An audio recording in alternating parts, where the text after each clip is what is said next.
Good morning, everybody. How are you today? We are going to continue on in our study of the colonies. Remember, yesterday we talked about the Carolinas. Oops, I should have brought you up here to the map first.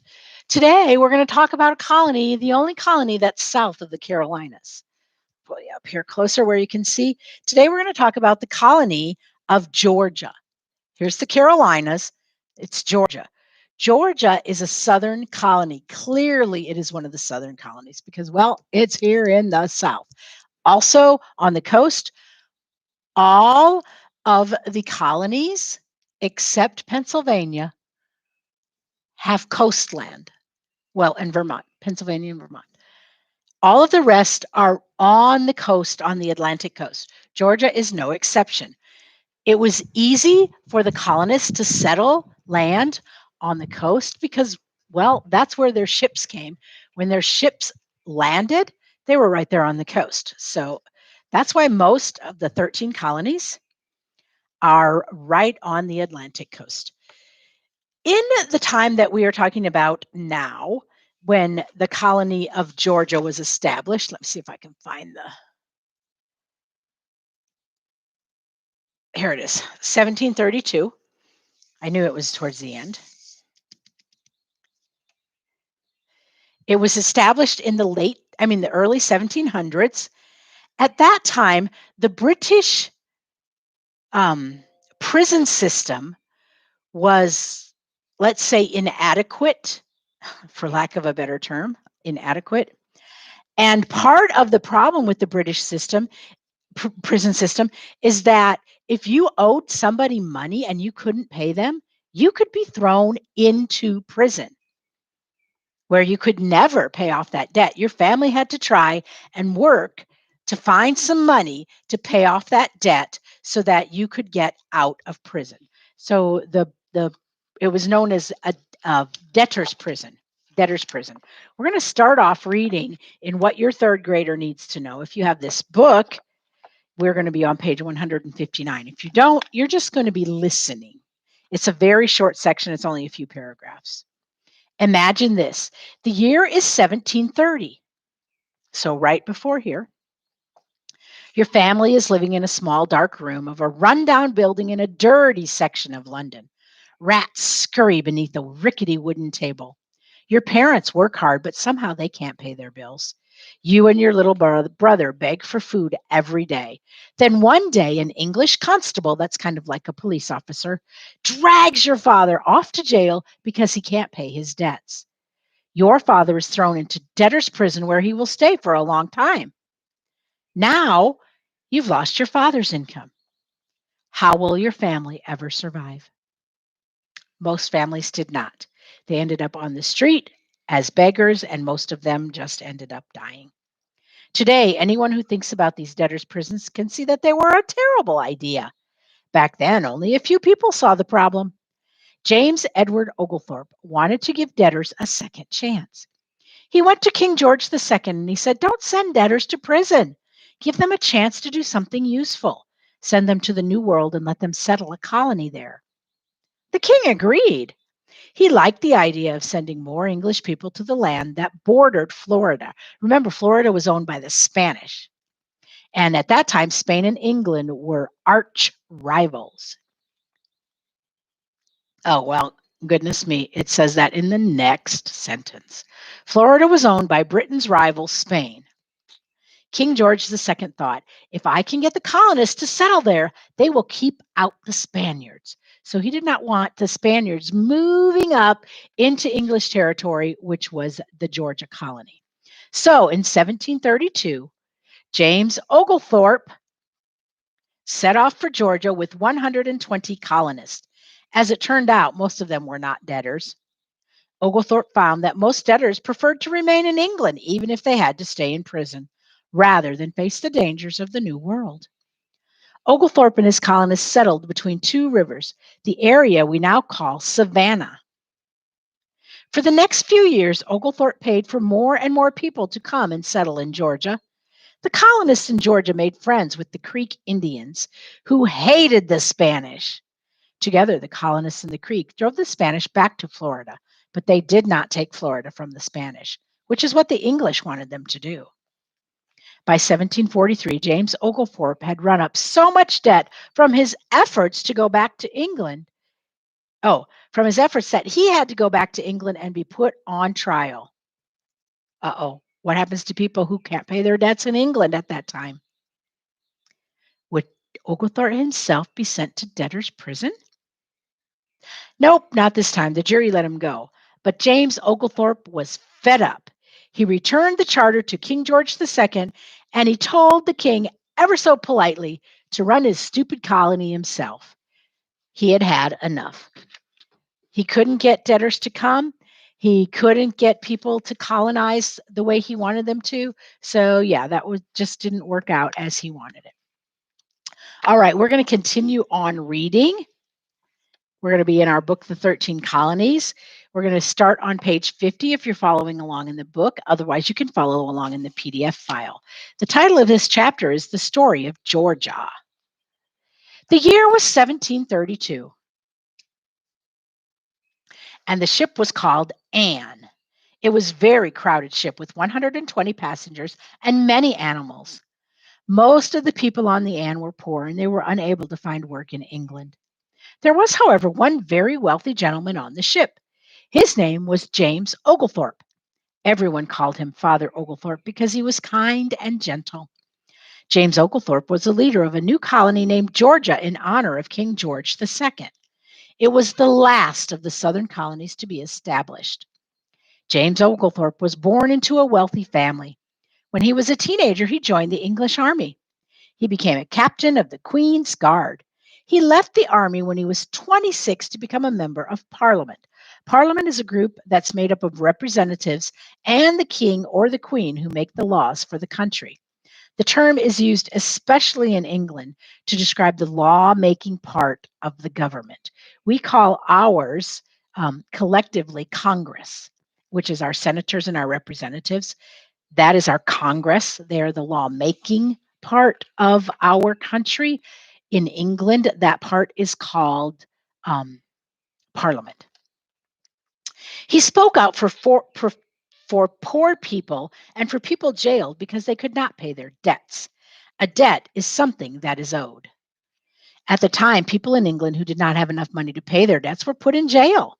James Oglethorpe wanted to find a way to give debtors and all of the poor people a new start. He and a group of businessmen asked the king to let them start a colony in North America. They asked him to make a colony a place for poor people to begin a new life. James Oglethorpe dreamed of building a great city of the Georgia colony. He brought in a city planner to design a new city of Savannah. The streets were wide and straight, and there were many parks. Oglethorpe had many other dreams for the colony. He dreamed of making the Georgia colony a refuge for poor people and for people of different religions from all parts of Europe. He also wanted to keep the colony free of slavery. He had been to Charleston, where he saw how badly the enslaved workers were treated. Oglethorpe also believed that Native Americans should be treated fairly and with respect. He made a rule that no white man may cheat a Native American. The Native Americans called James Oglethorpe the Great Man. They called him that to show their respect for him. Some of Oglethorpe's dreams did not come true. Parliament made it hard for poor people who owed money to leave the English jails and settle in Georgia. Rice turned out to be the only crop that could grow in Georgia and sold for a profit. A profit is money that's made by a business once all of the expenses have been paid. And to grow rice, many workers were needed, and we know what that means. In 1750, only 18 years after the colony was founded, the leaders of Georgia decided that they would change the rules. Slavery and big rice plantations were now allowed, just as they were in the Carolina colonies.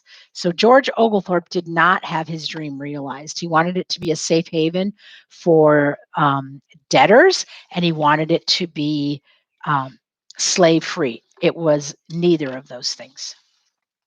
It was not either of those things. Okay. Um, oh, excuse me. What was James Oglethorpe's nickname by other people? What did the people on the ship call James Oglethorpe, and how did he earn that name? They called him Father Oglethorpe. And he earned it because he was kind and gentle. And what did the Native Americans call him? They called him Great Man. And he earned that because he was very respectful of the Native Americans and he paid them for their land. And he even made a rule that no white man could cheat a Native American.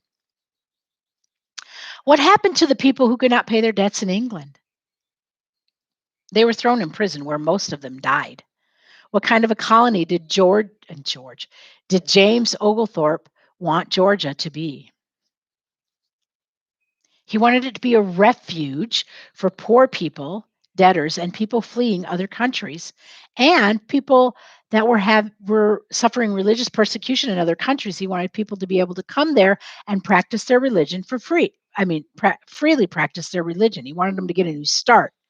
He did not want plantations in the colony, and he did not want enslaved workers. That was his vision for this colony. How did Oglethorpe's reasons for creating the Georgia colony differ from the reasons of the Virginia Company for creating the Virginia colony?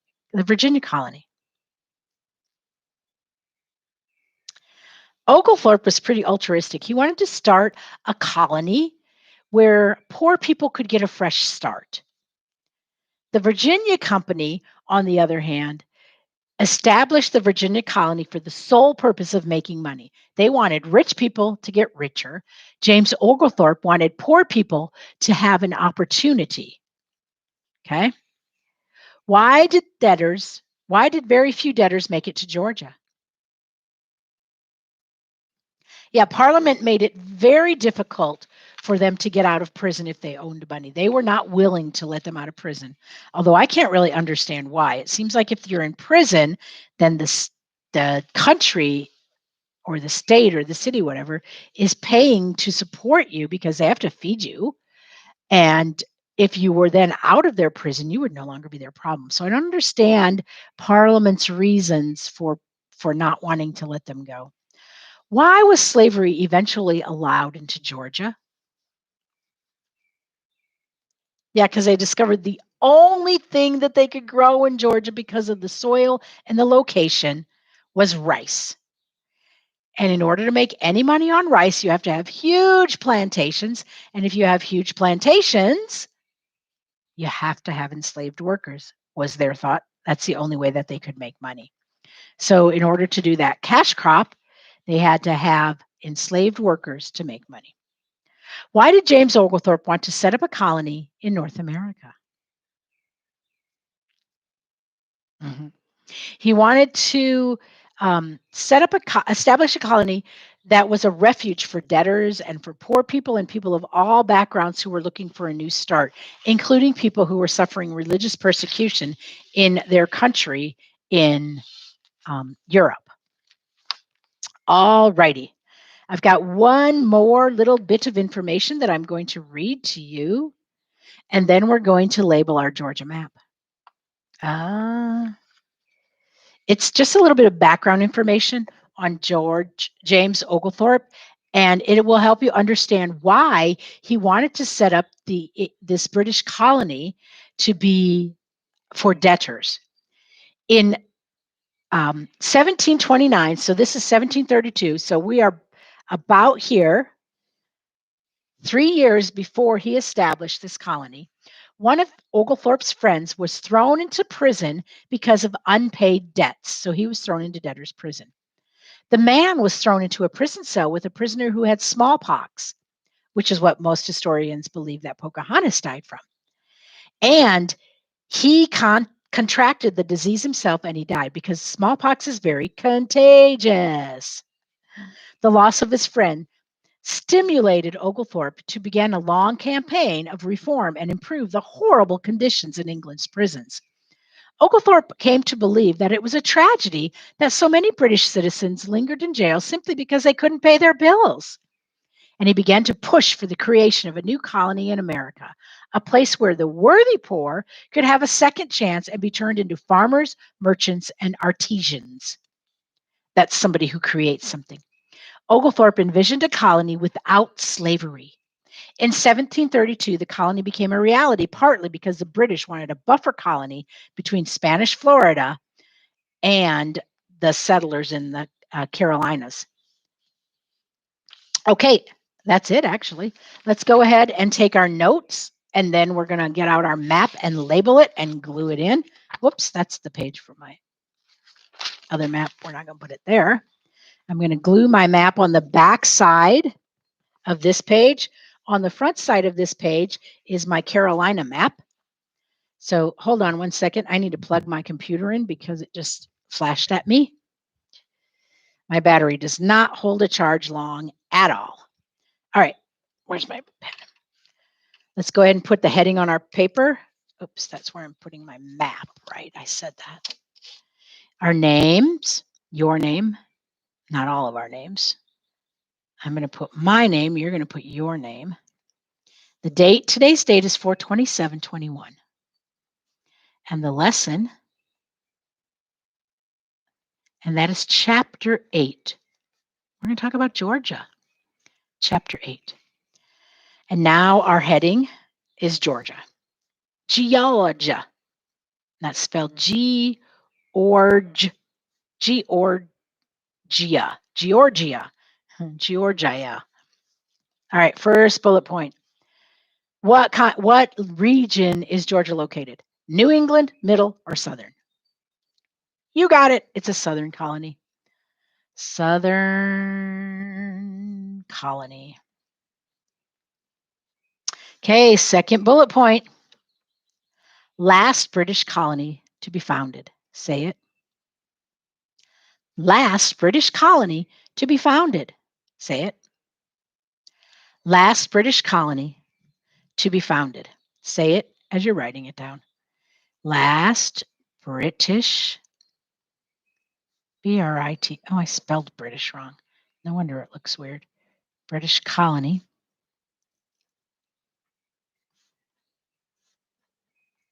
to be founded or settled or established, whatever you want to write there. Next bullet point. Founded by James Oglethorpe. Say it. Founded by James Oglethorpe. Say it. Founded by James Oglethorpe.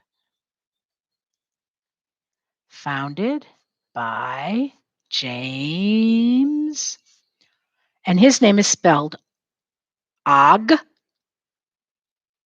Lee Thorpe, using or. Og Lee Thorpe, Oglethorpe. Refuge for debtors and poor people. Say it. Refuge for debtors and poor people. Say it. Refuge for debtors and poor people. Refuge for debtors and poor people.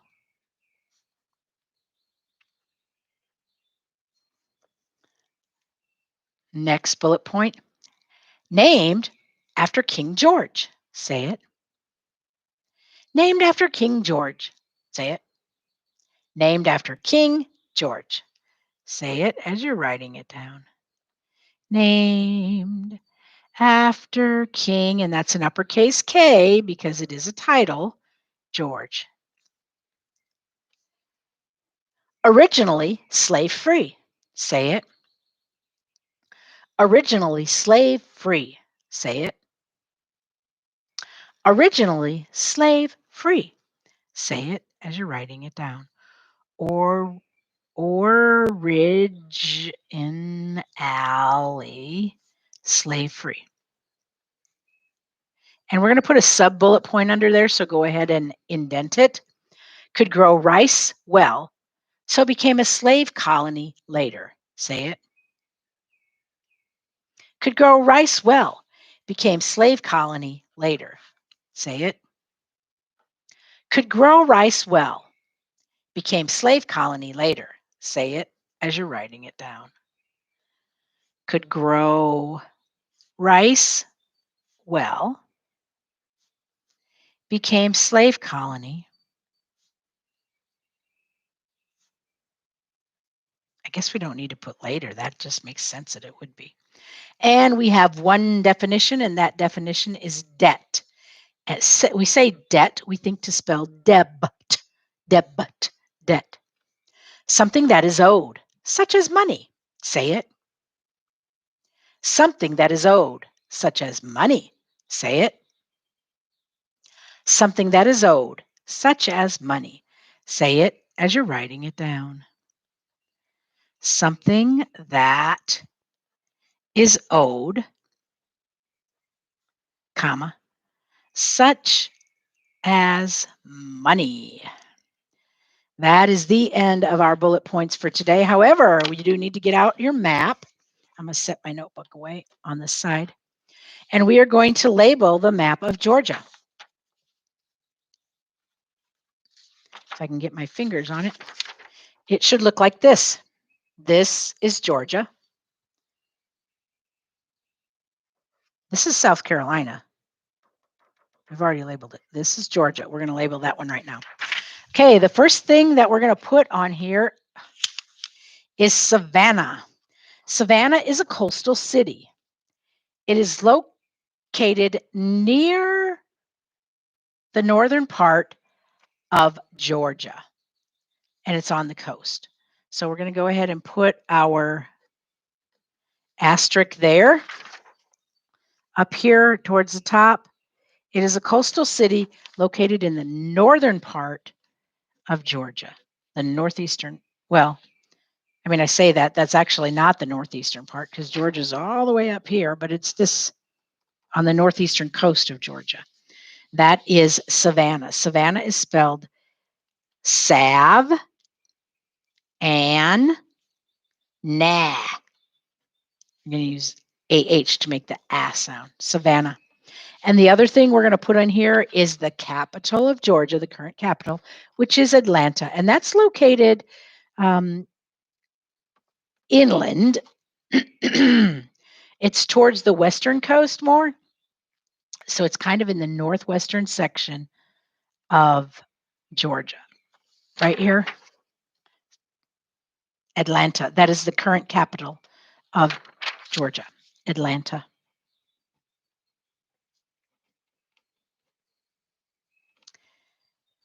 All righty. When you finish writing those down, take a picture of this, submit it for a grade, then cut it out and glue it in your interactive notebook.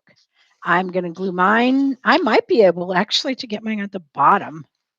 I might be able to get mine down here. That'd be nice. Otherwise, I'll put it on the next page. That's all I got for you guys today. We'll be back tomorrow, and we will start talking about Massachusetts, Plymouth. Plymouth, Massachusetts is where we're going to start tomorrow. You guys have a great day. Bye.